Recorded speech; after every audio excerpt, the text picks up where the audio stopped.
ಅಂಧರ ವಾದ್ಯಗೋಷ್ಠಿ YouTube ಚಾನಲ್ನ ಸಮಸ್ತ ವೀಕ್ಷಕರಿಗೆ ರವಿರಾಜ್ ಮಾಡುವ ನಮಸ್ಕಾರಗಳು. ನೀವಿನ್ನು ನಮ್ಮ ಚಾನಲ್ ಫಸ್ಟ್ ಟೈಮ್ ನೋಡ್ತಾ ಇದ್ದೀರಾ? ಪ್ಲೀಸ್ ಸಬ್ಸ್ಕ್ರೈಬ್ ಮಾಡಿ, ಪಕ್ಕದಲ್ಲಿ ಕಾಣುವ ಬೆಲ್ ಐಕಾನ್ ಪ್ರೆಸ್ ಮಾಡಿ ನಾವು ಮಾಡುವಂತಹ ಎಲ್ಲ ವಿಡಿಯೋಗಳ ನೋಟಿಫಿಕೇಶನ್ ಪಡೆಯಿರಿ. ನಾವು ಮಾಡುವಂಥ ವಿಡಿಯೋ ನಿಮಗೆ ಇಷ್ಟ ಆದರೆ ಲೈಕ್ ಮಾಡಿ, ಕಾಮೆಂಟ್ ಮಾಡಿ, ಶೇರ್ ಮಾಡಿ. ಗಾರ್ಧಪಗಳಿಗೂ ನಮಸ್ಕಾರ. ವೈಷ್ಣವರಾದ ಅಪ್ಪಲಾಚಾರ್ಯ ವಿಜಯನಗರ ಸಾಮ್ರಾಜ್ಯದ ಕೃಷ್ಣದೇವ ರಾಯನ ಕುಟುಂಬದ ಪುರೋಹಿತನಾಗಿದ್ದನು. ಈತನಿಗೆ ಸ್ಮಾರ್ತರನ್ನು ಕಂಡರೆ ಆಗುತ್ತಿರಲಿಲ್ಲ, ಏಕೆಂದರೆ ವೈಷ್ಣವ ಪಂಗಡಕ್ಕೆ ಸೇರಿದವರು ಮಾತ್ರ ಎಲ್ಲಾ ಕ್ಷೇತ್ರಗಳಲ್ಲೂ ಮುಂದೆ ಇರಬೇಕು. ಹೀಗಿರುವಾಗ ರಾಜನಿಂದ ಹಿಡಿದು ಪ್ರಜೆಗಳು ಸೇರಿದಂತೆ ಪ್ರತಿಯೊಬ್ಬರೂ ಸ್ಮಾರ್ತ ಸಂಪ್ರದಾಯದ ಹಾಸ್ಯ ಕವಿ ರಾಮಕೃಷ್ಣನನ್ನು ಹೊಗಳುವುದು ಎಂದರೇನು? ಇದು ಅಪ್ಪಲಾಚಾರ್ಯಗೆ ನುಂಗಲಾರದ ಬಿಸಿ ತುಪ್ಪವಾಗಿ ರಾಮಕೃಷ್ಣನ ಮೇಲೆ ತುಂಬಾ ಅಸೂಯೆ ಇತ್ತು. ಹೇಗಾದರೂ ಮಾಡಿ ರಾಮಕೃಷ್ಣನಿಗೆ ಮುಖಭಂಗ ಮಾಡಬೇಕೆಂದು ಸಮಯ ಕಾಯುತ್ತಿದ್ದನು. ಈ ವಿಚಾರ ರಾಮಕೃಷ್ಣನಿಗೆ ಅಪ್ಪಲಾಚಾರ್ಯನ ವರ್ತನೆಯಿಂದಲೇ ತಿಳಿದಿತ್ತು. ಒಂದು ದಿನ ಮುಂಜಾನೆ ಎದ್ದ ರಾಮಕೃಷ್ಣ ನೇರವಾಗಿ ಅಪ್ಪಲಾಚಾರ್ಯನ ಮನೆಗೆ ಬಂದನು. ಸ್ಮಾರ್ತ ಬ್ರಾಹ್ಮಣರನ್ನು ಕಂಡರೆ ಆಗದ ಅಪ್ಪಲಾಚಾರ್ಯ ತನ್ನ ಮುಖ ರಾಮಕೃಷ್ಣನಿಗೆ ಕಾಣಬಾರದೆಂದು ತನ್ನ ಶಲ್ಯದಿಂದ ಮುಖ ಮುಚ್ಚಿಕೊಂಡು, ರಾಮಕೃಷ್ಣ, ಬೆಳಿಗ್ಗೆನೇ ನಿನ್ನ ಮುಖ ನೋಡಬೇಕಾಗಿ ಬಂತಲ್ಲ, ಇನ್ನೇನು ಕಾದಿದೆಯೋ ಕೃಷ್ಣ ಕೃಷ್ಣ ಎಂದು ಹೇಳಿದನು. ಇದನ್ನು ಕೇಳಿ ಗಲಿಬಿಲಿಗೊಂಡ ರಾಮಕೃಷ್ಣ, ಏಕೆ ಆಚಾರ್ಯ, ನನಗೆ ನಿಮ್ಮಲ್ಲಿ ಮುಖ್ಯ ಕೆಲಸ ಇದೆ, ಅದಕ್ಕೆ ಬಂದೆ. ಆದರೆ ನಿಮ್ಮನ್ನು ನೋಡಿದ ಮೇಲೆ ನಾನು ಒಂದು ಪ್ರಶ್ನೆ ಕೇಳಬೇಕು ಎನಿಸಿದೆ ಎಂದನು. ಶಲ್ಯದಿಂದ ಮತ್ತಷ್ಟು ಮುಖ ಮುಚ್ಚಿಕೊಳ್ಳುತ್ತಾ ರಾಮಕೃಷ್ಣ, ಏನದು ನಿನ್ನ ಪ್ರಶ್ನೆ? ಬೇಗ ಹೇಳು, ನಾನು ಈಗ ತಾನೇ ಎದ್ದೆ, ನನಗೆ ಬಹಳ ಕೆಲಸ ಇದೆ ಎಂದನು. ಆಚಾರ್ಯ, ಬೆಳಿಗ್ಗೆ ಎಲ್ಲರಿಗೂ ಕೆಲಸ ಇರುತ್ತದೆ, ನನಗೂ ಕೆಲಸವಿದೆ. ಅದಿರಲಿ, ನನ್ನನ್ನು ನೋಡುತ್ತಿದ್ದ ಹಾಗೆ ಮುಖ ಏಕೆ ಮುಚ್ಚಿಕೊಂಡಿರಿ ಎಂದು ಕೇಳಿದಾಗ ಆಚಾರ್ಯ ಹೇಳಿದ, ಅಯ್ಯೋ ರಾಮಕೃಷ್ಣ, ಈ ಸೂಕ್ಷ್ಮ ವಿಷಯವು ನಿನಗೆ ತಿಳಿದಿಲ್ಲವೇ? ನೀನೇನು ಮಹಾಜಾಣ ಅಂತ ನಾನು ತಿಳಿದಿದ್ದೆ. ಇಡೀ ಹಂಪೆಯೇ ನಿನ್ನನ್ನು ಹೊಗಳುತ್ತಾರೆ, ನಿನಗೋ ನಿನ್ನನ್ನು ನೋಡಿದ ಕೂಡಲೇ ನನ್ನ ಮುಖವನ್ನು ಏಕೆ ಮುಚ್ಚಿಕೊಂಡೆ ಎಂಬುದು ನಿನಗೆ ತಿಳಿದಿಲ್ಲ. ರಾಮಕೃಷ್ಣ ಹೇಳಿದ, ಹೌದು ಸ್ವಾಮಿ, ನನಗೆ ಗೊತ್ತಿಲ್ಲ, ಅದಕ್ಕೆ ಕೇಳಿದೆ. ನಾನು ಇದನ್ನೆಲ್ಲ ತಿಳಿದುಕೊಂಡಿರಲು ನಿಮ್ಮಷ್ಟು ದೊಡ್ಡ ಪಂಡಿತನಲ್ಲ ಎಂದನು. ಆಚಾರ್ಯ ವ್ಯಂಗ್ಯವಾಗಿ ನಗುತ್ತಾ ಹೇಳಿದ, ಏ ರಾಮಕೃಷ್ಣ, ನನ್ನಂಥ ವೈಷ್ಣವ ಬೆಳಿಗ್ಗೆ ಎದ್ದು ನಿನ್ನಂಥ ಒಬ್ಬ ಸ್ಮಾರ್ತನನ್ನು ನೋಡಿದರೆ ಮುಂದಿನ ಜನ್ಮದಲ್ಲಿ ಕತ್ತೆಯಾಗಿ ಹುಟ್ಟುತ್ತಾನೆ. ಅದಕ್ಕೆ ನಾನು ನಿನ್ನನ್ನು ನೋಡಬಾರದು ಅಂತ ಮುಖ ಮುಚ್ಚಿಕೊಂಡೆ ಎಂದನು. ರಾಮಕೃಷ್ಣ ಹೇಳಿದ, ಸರಿ, ನಿಮ್ಮ ಹೇಳಿಕೆ ನಿಜ, ನಾನಿನ್ನು ಬರುತ್ತೇನೆ ಎಂದು ಹೇಳಿ ಅಪ್ಪಲಾಚಾರ್ಯನ ಮನೆಯಿಂದ ಹೊರಟು ಹೋದ. ಯೋಚಿಸುತ್ತಾ ಹೊರಟ ರಾಮಕೃಷ್ಣ ಅಪ್ಪಲಾಚಾರ್ಯನ ಮುಖಭಂಗ ಮಾಡಲು ಸಮಯ ಕಾಯುತ್ತಿದ್ದ.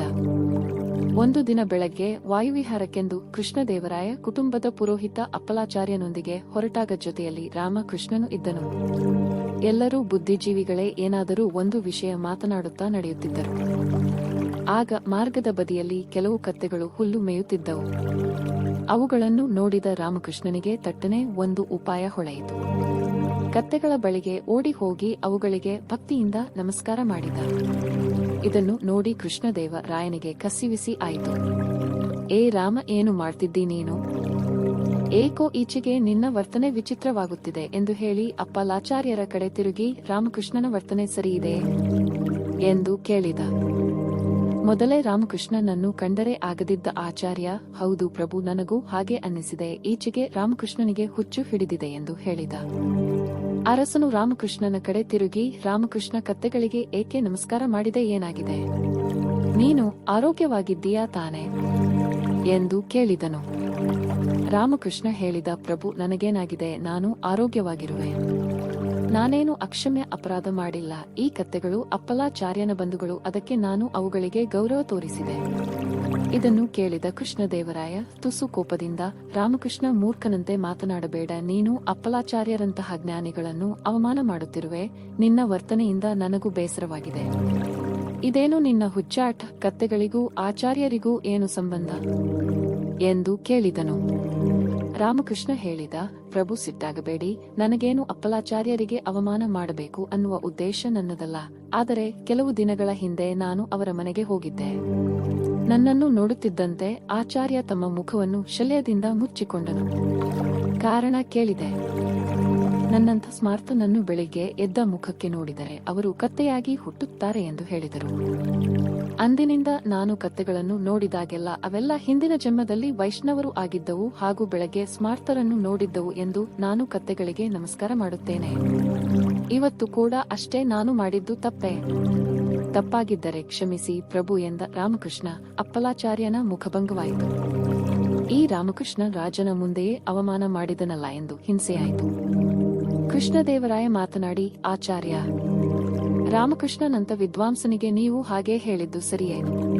ನನ್ನ ಸಾಮ್ರಾಜ್ಯದಲ್ಲಿ ನಾನು ವೈಷ್ಣವರಿಗೂ ಸ್ಮಾರ್ತರಿಗೂ ಸಮಾನ ಸ್ಥಾನ ಕೊಟ್ಟಿದ್ದೇನಲ್ಲವೇ? ರಾಮಕೃಷ್ಣ ನಿಮಗೆ ಬುದ್ಧಿ ಕಲಿಸಲು ಹೀಗೆ ಮಾಡಿದ್ದಾನೆ.